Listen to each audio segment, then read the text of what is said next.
Maybe. I'm worried, though. Let's talk to Christopher Carpenter, Regional Inland Marine Specialist, Risk Control at Travelers. Chris, you like the dogs? Love the dogs. Love the dog. Well, hey, this is the first time. Welcome to What the Truck. I think this is the first time you've been on the show. So before we jump into things, let's let everyone know kind of what you do over there at Travelers. Yeah, it's great to be here, and thanks for having me. I'm one of the regional inland marine specialists who assists underwriting with making decisions on risks that we take on by providing different types of analysis and assessments. And at Travelers, we have over 500 risk control consultants and specialists throughout the country, which includes our transportation specialists. And they assist our transportation customers in preventing losses through surveys, different trainings, discussing best practices, and much more. Wow, you sound busy, a little overwhelmed, but I'll let you get back to it soon. But I have a few more questions to ask you here. First off, what's going on in Reefer in 2023, right? What problems are you seeing out there on the road? Yeah, it's no surprise that the industry as a whole is constantly dealing with reefer losses. And we're talking about shipments that need to be temperature controlled, things like ice cream, meat, flowers, frozen and refrigerated foods, produce, and there's even some pharmaceuticals. And these are just some of the commodities that can be damaged during reefer losses. And as far as common issues, they can range from everything from improper loading and stowage to the fact the industry is they're driving larger loads, and honestly, everything's just becoming more expensive.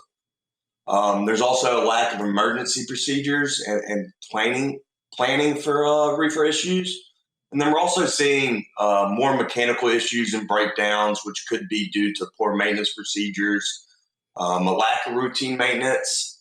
It could be a lack of inspections for problems that can affect the reefer unit, such as holes in the trailer or damaged air chutes or door seals. And even sometimes the reefer unit itself is running out of fuel. So, but we also see cross-contamination and spoilage, which could occur during a load shift. And of course, there's driver error, which could mean vehicle accidents or lack of training for really maintaining the reefer and even setting the incorrect temperature on the reefer unit, And for example, let's say you're driving from Illinois through the Southwest. What happens to the temperature in your trailer when you hit Arizona at 117 degrees? You have to consider the importance of different climates when driving cross country. Yeah, sure. Prevention and avoidance is always better than making a claim. So help us out. What are some best practices to prevent that and to avoid running into some of this trouble? Yeah, sure. In most cases, best practices are pretty clear cut, but 5 things we typically look for from a risk control perspective when evaluating potential clients. They could include, hiring procedures.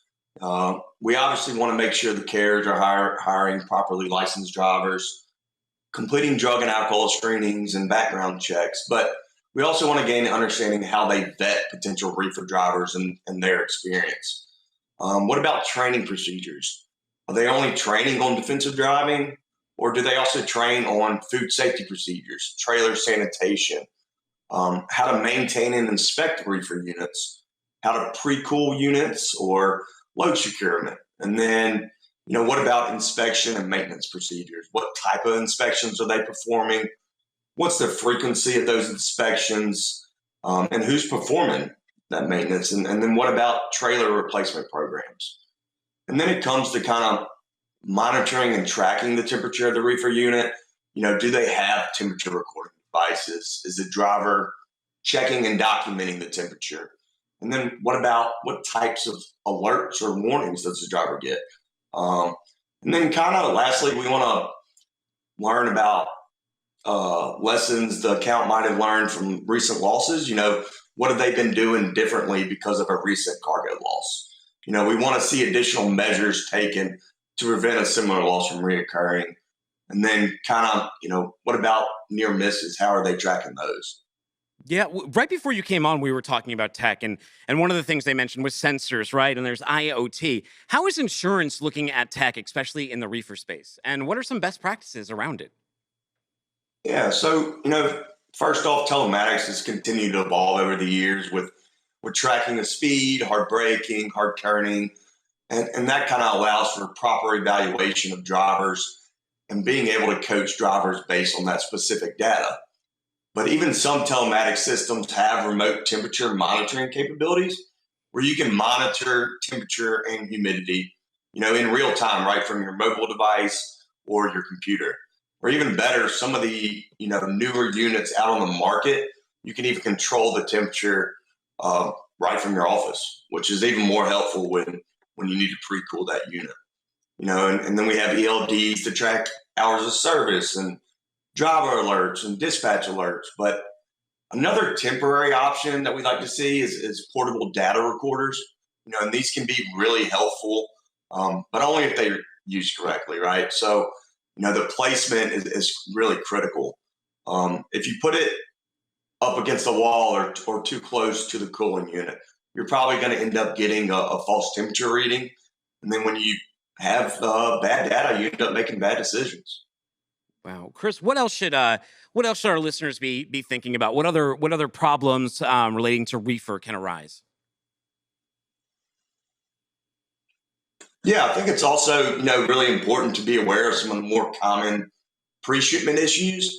One thing we've seen over the years are drivers setting the incorrect temperature that's listed on the bill of lading, or sometimes the temperature being wrong already when they pick up the load. So, and then it also kind of sounds silly and it's pretty simple, but one of the reoccurring problems we've seen is when a driver reads the bill of lading that says 15 degrees Celsius, due to its origin being overseas. And he or she doesn't recognize that it is in Celsius, so they don't always make that necessary conversion to set the correct temperature on the reefer unit that's actually measured in Fahrenheit over here. So. Yeah, you got ice cream and you end up with a milkshake, right? shows up too late. No, that's not good at all. Well, Chris, thank you for walking us through some of the reefer madness that is going on here. If people need help with this reefer freight, they're starting to see the claims mount up, or they're just nervous, right? They're like, I don't want them to start mounting up. Who do I send them to? There you go. Yeah, you bet. Thanks again for having me. Appreciate it. Send them to Travelers. Go over to travelers.com, everybody. Thank you very much. Chris, thanks for coming on the show. Take care. Appreciate your time. You too.